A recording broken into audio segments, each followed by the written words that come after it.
जी नाज़रीन अस्सलाम वालेकुम, मैं हूं एजाज कोहली। बात करेंगे आज सब डिविजनल मेंढर में नेशनल कॉन्फ्रेंस ने वनडे डेलीगेशन मीटिंग है जो वो मुनक्कद की, जिसमें जावेद राना साबका मेंबर असेंबली मेंढर और नेशनल कॉन्फ्रेंस के दबंग लीडर ने बीजेपी पर सख्त निशाना साधते हुए कहा कि बीजेपी को खिताई पीर पंचाल में अपना कैंडिडेट नहीं मिल रहा है।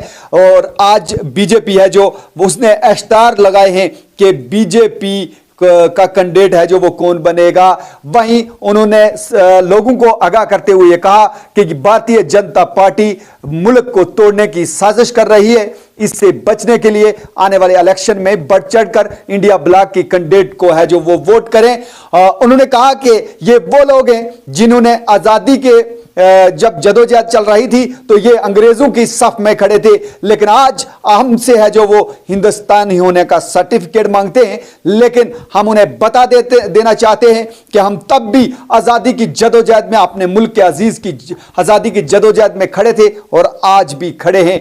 जावेद राना ने तीखा हमला करते हुए यह कहा कि अगर नरेंद्र मोदी में दम है तो वो आए हमारे सामने आके इलेक्शन लड़े, अगर जमानत जब्त ना कर दी तो मेरा नाम जावेद राना नहीं। आइए सुनते हैं कि नेशनल कॉन्फ्रेंस के सीनियर रहनुमा जावेद राना क्या कह रहे हैं।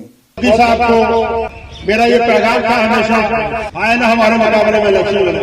मैंने बहुत बार कहा ये मोदी साहब को कि साहब आप रियासत का दर्जा वापस दीजिए और रियासती असेंबली का इलेक्शन करवाइए। आप ये कहते हैं कि मैंने बहुत काम कर लिए हैं, बहुत कुछ कर दिया है। आप हमारे मुकाबले में इलेक्शन लड़िए, अगर आपकी जमानत जब्त हो गई तो हम शासक सकते।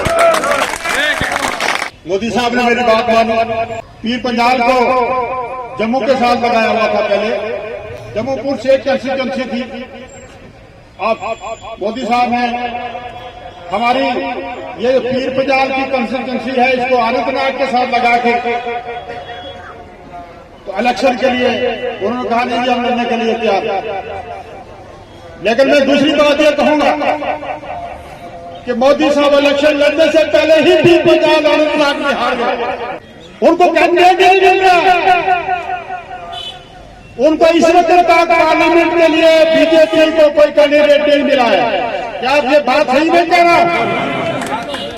सभी हाथ रमजान में आप यहाँ तशरीफ लाए, अभी बीजेपी कैंडिडेट ढूंढ रही है, उनको कैंडिडेट नहीं मिल रहे। किसी हॉल में जाते हैं, कभी किसी हॉल में जाते हैं और जैसे वो इश्तिहार निकालते हैं ना, आजकल आपने देखा होगा शहरों में, बड़े बड़े शहरों में, हमारे यहाँ तो अल्लाह का फजल है, बड़े बड़े शहरों में इश्तिहार निकालते हैं, इश्तिहार बनाए रिश्ता। अब बीजेपी ने इश्तिहार निकाला हुआ है, इश्तिहार बनाए पार्लियामेंट इलेक्शन कैंडिडेट, उनको कैंडिडेट ही नहीं मिल रहा है। आपको कैंडिडेट से नहीं मिल रहा कि बीजेपी को भी कैंडिडेट नहीं मिल रहा है। मैं आपसे ये गुजारिश करूं कि ये जो इलेक्शन है आपकी बार का, ये इलेक्शन निहायत अहमियत का इलेक्शन है, बड़ी ही इंपॉर्टेंस का इलेक्शन है। आप ये समझेंगे क्यों? मैंने हमेशा कहा कि दिल्ली साजिश कर रही है रियासत जम्मू कश्मीर के टुकड़े करने की।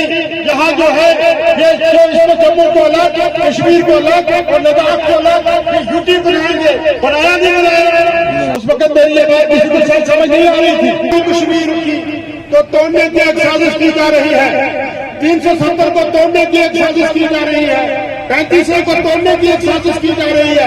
तो हमारे कुछ लोग जो है वो इसको मजाक समझते थे। आम आदमी तो क्या बड़े से बड़े, मैं यहाँ रिकॉर्ड में लाऊंगा कि मेरे लीडर भी इस बात पर हंसते थे। और एक बार किसी एक इंपॉर्टेंट मीटिंग में मेरे एक लीडर साहब ने कहा कि आपको जावेद तुम्हारे ब्लॉक कितने हैं? मैंने कहा जनाब 3 है। उन्होंने कहा 2 यूटी तुम मुझे देना। फिर यूटी बनी, फिर 3 यूटी बनी, 2 यूटी बनी। आज मैं जो बात कहना चाह रहा हूं, कान खोल के सुनिए। आपका यह इलेक्शन असेंबली का इलेक्शन अभी नहीं है, और ये इलेक्शन आपका पार्लियामेंट का जो हो रहा है, ये हो सकता है अल्लाह न करे कि आपकी जिंदगी का इस हिंदुस्तान में डेमोक्रेसी का खात्मे का जो अंजाम है वो नजदीक पहुंचने को है और ये ऐसा ना हो खुदा न खास्ता आपका ये पार्लियामेंट का आखिरी इलेक्शन हो। ये आप तवज्जो की बात है, ये बड़ी गंभीरता की बात है ये कि आपको डेमोक्रेसी, आपको जमहूरी कदरों से, आपको सेकुलर रवायात से, आपका यहाँ का हिंदू मुस्लिम भाईचारे से, आपका गटा जमनी तहजीब से आपको आरोप किया जा रहा है। आपको ये सब चीजें आपसे छीनी जा रही है। और ये जो कह रहा बीजेपी का है कि 400 पार इंशाअल्लाह मेरे अंदर इत्तेहाद कभी नहीं होगा अगर आप लोगों का साथ होगा। लेकिन 400 पार का जो 400 पार का जो नारा है तो ये नारा है कि हम 400 पार करें और हिंदुस्तान का आयन बदल दें। अगर आयन बदला जाता है तो फिर मैं ये कहूंगा कि इस मुल्क में कोई पार्लियामेंट का इलेक्शन नहीं हो सकता। अगर इलेक्शन होगा भी हम लोगों को वोट देने का हक नहीं होगा। आप ये समझते हैं जैसे बर्मा और दूसरे कंट्रीज में है, चाइना और जैसे दूसरे कंट्रीज में है, वो हालात बनने वाले हैं आपके मुल्क के, इस गंगा जमनी तहजीब, इस हिंदू मुस्लिम सिख ईसाई के मुल्क के वो हालात बनने वाले हैं। और मैं आपसे इंतजार करूं, क्या आप ये चाहते हैं कि इस कार्यक्रम को इसको रोका जाए? अल्लाह को हाजिर नाजिर रख के मेरे साथ हाथ ऊपर करेंगे और जो मैं कहूंगा उसकी लंबैक करेंगे, ताहीद करेंगे। क्या इस जो जमात जो इस हिंदुस्तान में बरसर-ए-इक़्तिदार है, जो इस जमहूरी मुल्क का सत्यानाश कर रही है, क्या इसके लिए आप लड़ने के लिए तैयार हैं? क्या अपना आयन बचाने के लिए तैयार हैं? क्या हिंदुस्तान को सेकुलर मुल्क रखने के लिए आप लड़ाई करेंगे? आप हमारे साथ जद्दोजहद करेंगे? आप हमारे साथ करने के लिए तैयार हो जाएंगे? आप नेशनल कॉन्फ्रेंस के कैंडिडेट, इंडिया ब्लॉक के कैंडिडेट जितने भी हैं उनकी सपोर्ट में निकलेंगे, दामन से आप हमारी मदद करेंगे इस मुल्क को बचाने के लिए। तो मैं ये कहूंगा कि इंशाअल्लाह ताला मुश्किल से निकलेंगे, मुसीबत से निकलेंगे। ये अजमेरी का मुल्क, ये बख्तियार काकी का मुल्क, ये गुरु नानक का मुल्क, ये रामचंद्र जी का मुल्क, ये भगवान कृष्ण का मुल्क, ये टूटेगा नहीं मदद के नाम पे। ये जो लोग बरसर-ए-इक़्तिदार इस वक्त हैं, ये इंशाअल्लाह ताला देखने से भी नहीं मिलेंगे, आप ढूंढेंगे तो नहीं मिलेंगे। ये मेंढक की धरती से इंशाअल्लाह ताला आज आवाज उठी है, इंशाअल्लाह ताला हम इनको लखनपुर पार किया, इनको हम दिल्ली से पार कर देंगे। ये लोग तैयार हो जाए काला पानी जाने के लिए। काला पानी ना काला पानी भेजेंगे इन सबको, इन जालिम जो भरभरिए और जो डेमोक्रेसी के कातिल हैं, जो जिन्होंने इस मुल्क की शनाख्त जो है दुनिया भर में खराब की है, उनको इंशाअल्लाह ताला हम काफिर के तौर पर पहुंचाएंगे और काला पानी लेकर छोड़ेंगे नहीं इनको इंशाअल्लाह ताला। वो लोग जो फ्रीडम फाइटर थे उनके लिए ये कह रहे हैं कि ये वतन दुश्मन है, और वो लोग उस वक्त आजादी की लड़ाई लड़ रहे थे उनको वतन दुश्मन कहते हैं, और खुद जो है अंग्रेज साम्राज्यवाद के एजेंट थे, उन्होंने आज हुकूमत में है, वो कह रहे हैं कि हमारा देश है, किसी के बाप का देश नहीं है, ये हम सब का देश है, ये सेकुलर मुल्क है, ये हिंदू मुसलमान सिख ईसाई सबका देश है। मैंने बार बार कहा कि हिंदू मुसलमान की जान मेरा हिंदुस्तान, मैं इसको ढूंढ रहा हूँ।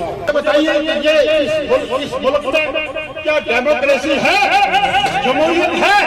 जो भी बोलेगा दिया जाएगा, उसका दूसरा ड्रामा दिया जाएगा। मुझे बताइए ये भरभरियत जो है, मैंने अभी मीडिया को भी कहा कि हमारी जानें चली जाएंगी, हम कुर्बानी दे देंगे, हम अपने मुल्क को इस हिंदू मुस्लिम सिख के धाक को कभी टूटने नहीं देंगे इंशाअल्लाह ताला, और हम हिंदुस्तान को कभी पाकिस्तान नहीं बनने देंगे, कभी पाकिस्तान नहीं बनने देंगे। ये मेरा चैलेंज है, देश के लीडरशिप से मेरा चैलेंज है। और आप मुझे बताइए कि कौन सी डेमोक्रेसी है? देश की लीडरशिप ने इस मुल्क की छवि इंटरनेशनल लेवल पर खराब नहीं की है। खराब की है। आज दिल्ली का इलेक्टेड चीफ मिनिस्टर जेल में है, और दूसरा चीफ मिनिस्टर वो जेल में है, मिनिस्टर जेल में है। जितने भी अपोजिशन के लोग हैं, बोलने वाले लोग हैं, आजम खान जेल में है।